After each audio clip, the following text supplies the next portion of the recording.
What are your night shift horror stories? I worked at a liquor store for a few years. One of the homeless guys, probably late 50s, that stood outside would ask for money, and 9 times out of 10 if they said no, he'd flash them his little package. I had to chase him off every night, so people didn't have to suffer that sight. Annoyingly, people who saw me chasing him off or threatening to call the cops would often give me dirty looks, like as if I hated homeless people or treat them like trash, when in actuality I was saving them from something that you cannot unsee. This didn't become a horror story until recently, but as a teen, I used to close down the gas station, truck stop I worked at. All alone, my boss used to pop up out of the shadows as I was closing down the shop with the backup lights on. He'd be super calm and act like it wasn't creepy at 11 p.m. when he should be home enjoying time with his family. He was even at my high school graduation. He and his wife's phone numbers are still in my phone. Anyhow, he is currently on trial for murdering a prostitute via stabbing her to death back in '94. Cold case potentially solved due to DNA and modern science. Update. Here's the real plot twist. When I moved to Minneapolis over 10 years ago, I sold his attorney a car. LOL. Minneapolis isn't that populated, but still odd nonetheless. Oh man, I hate recalling this story. I work night shift at a rehab facility. We have a protected gate with a camera looking down from above, and one of those doorbell cameras in the office. The camera monitor is on one wall and the doorbell monitor is on another. I was doing some paperwork and see this guy walk past, stop for a few seconds, then slowly turned around, walked back and stared up at the camera. And he kept staring. The facility is in a rough neighborhood, so I'm fairly used to folks hanging out around the gate and usually ignore it. But the way he was staring was off-putting. Like, his eyes and expression were hollow and dead, almost as if he were in deep thought about something horrible. I was pretty sure he was zoinked on synthetics. I used the intercom to see if he was okay, but he just kept staring directly at the camera. We have a rule: if it's not hurt or trying to come through the fence, just let it be. No sense in engaging needlessly with somebody potentially hostile or messing with the locals. Y'all, he stood there and stared at that camera for 2 hours. That same dead-eyed expression staring right at me. I did a round and came back to find him gone, which only creeped me out even more. I used to work nights at a major home improvement store.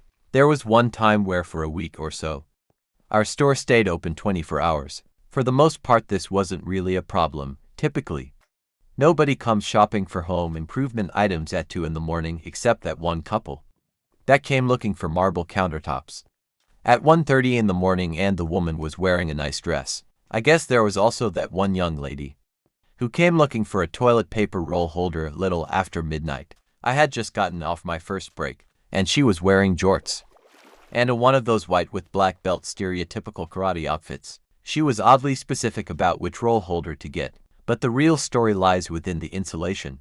It was nearing 3 in the morning, and me and another guy were stocking insulation, as well as fixing the bays and some such maintenance. A bunch of big R30s had fallen in their bay, and while I was sorting through them, a freaking hand came out of the mess and grabbed my arm.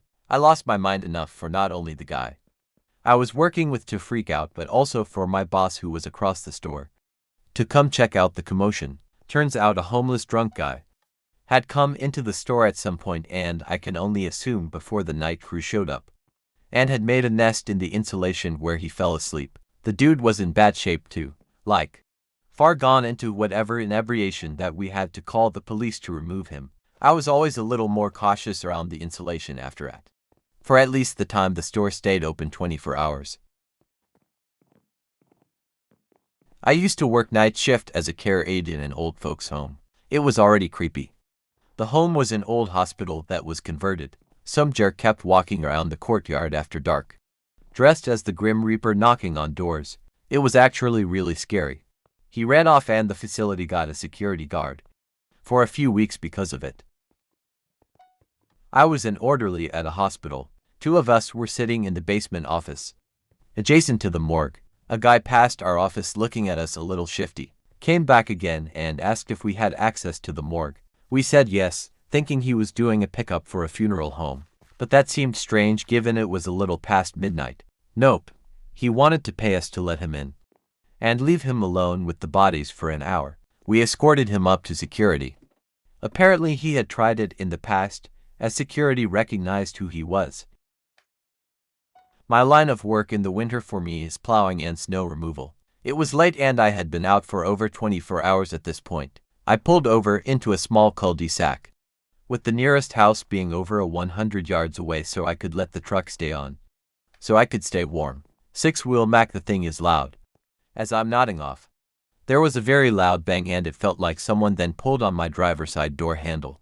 Luckily I always lock my truck doors. I immediately threw on every strobe, rear, headlight, and started looking around and I saw absolutely nothing. It scared the crap out of me.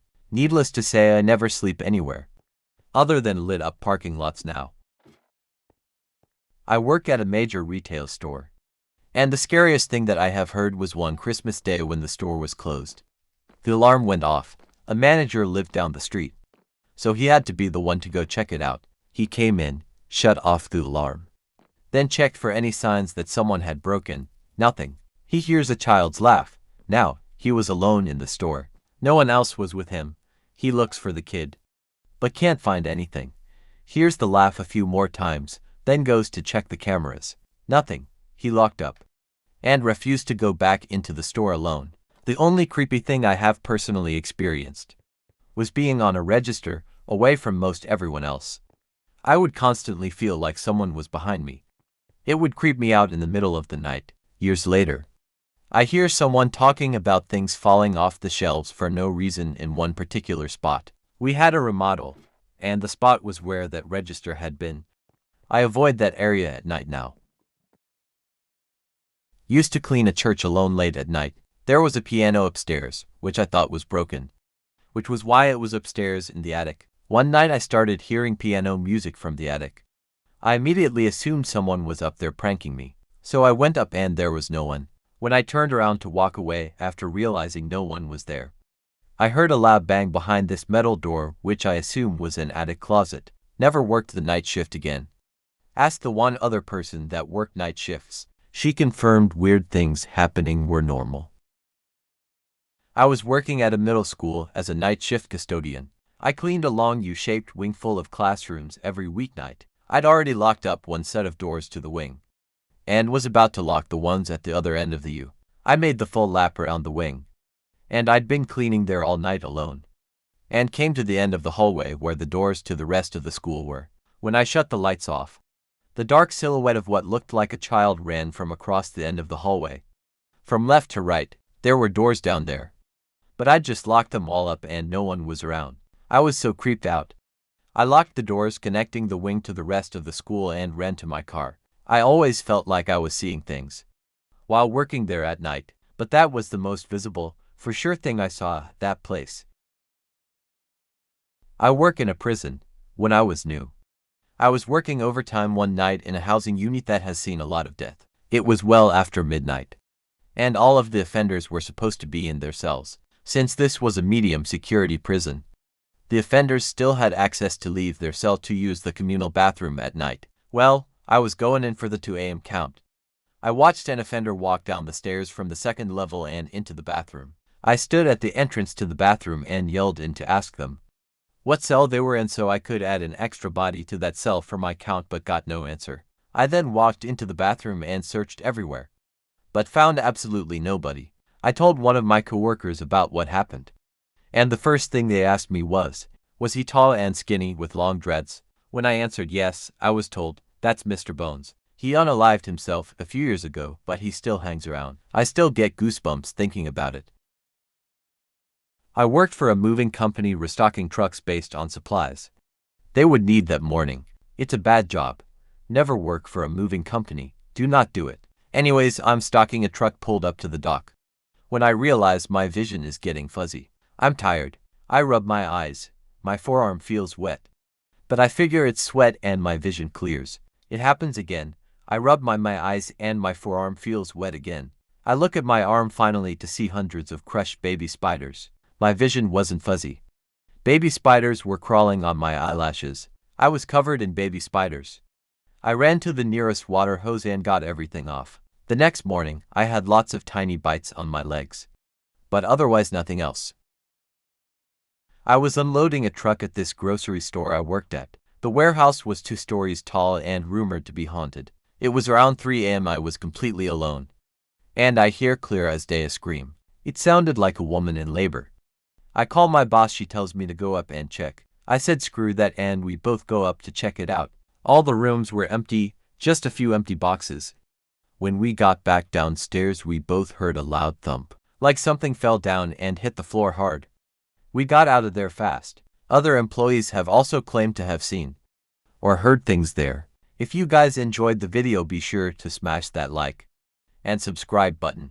And be sure to let me know in the comments what your scary stories are to be featured. I'll see you guys in the next one.